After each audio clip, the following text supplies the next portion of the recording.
My name's Tara Kaner, and I currently work for the Social Justice Office of the Sisters of Providence in Kingston. I was about from 1992 to 2000 on social assistance and a single parent of 3 kids. As you can tell from the testimony here, living on assistance is soul destroying. It robs you of your health, it robs you of your hope, and people tend to live more and more isolated and in despair. So in terms of the question, I went from being a grad student to a single mom on welfare in a matter of about 6 months when all my savings and everything were used up. So that's when I became, very active in social justice issues in Ontario and in Kingston. I was familiar with the systems, both in housing and in welfare. But when I came to the Sisters, one thing that I hadn't done a lot of work in at all was food security. For many people, all they need is just a little bit more income. They'd be on their feet and they'd be on their way, and they wouldn't need to use food banks and go to meal programs and, get secondhand clothes. There will always be some people who don't function all that well in the world and will need extra help. But most of the people that I have seen over my career in this kind of work, it's just simply a lack of income. One of the things that we've tried to always do is network and to be involved with other groups that are doing similar activities for justice and to be a part of what they're doing, especially Tara does that. And the best way to address hunger is to have a living wage for people, to advocate for better social assistance and also for better housing, geared to income housing, so that people don't spend all their money on housing, not have enough for food. The food banks were supposed to be a stopgate, and now they become a part of life. And it's unfortunate that people have accepted them, and people think that just by giving food we can solve this problem.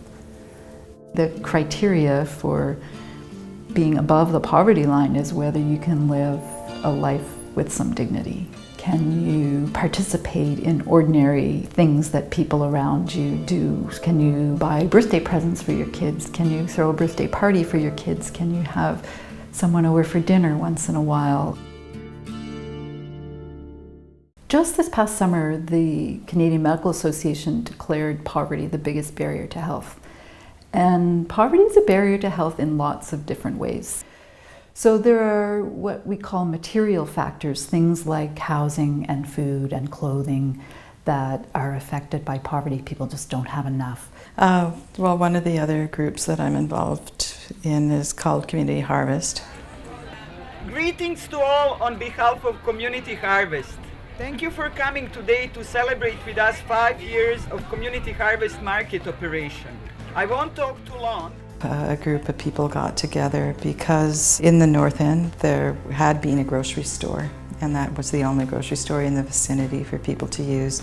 Otherwise there's fast food outlets and 3 convenience stores, little corner stores that rarely have fresh produce. So we thought, okay, well, more than 80% of the people we surveyed are interested in having a farmer's market up here. Let's try to put that together.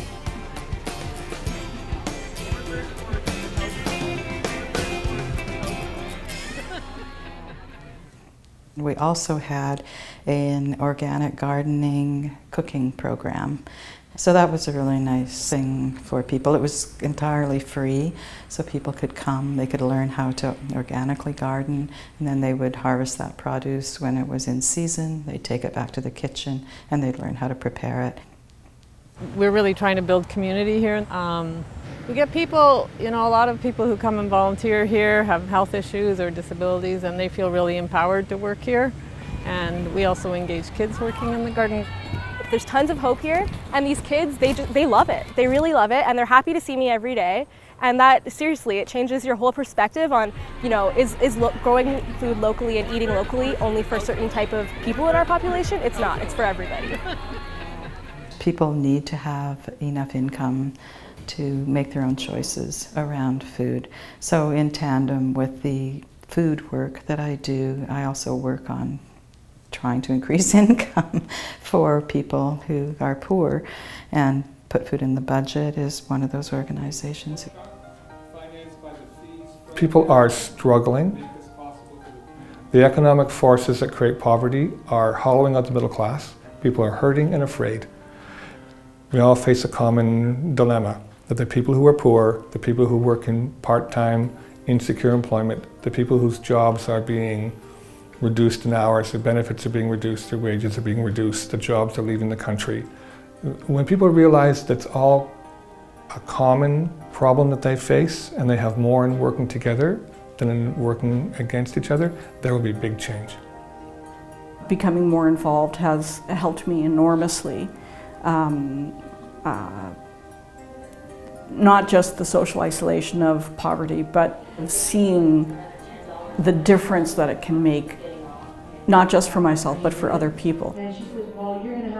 When I joined up with other people, I realized, okay, I'm not the only one. They're treating all of these other people pretty badly too. It's not just me.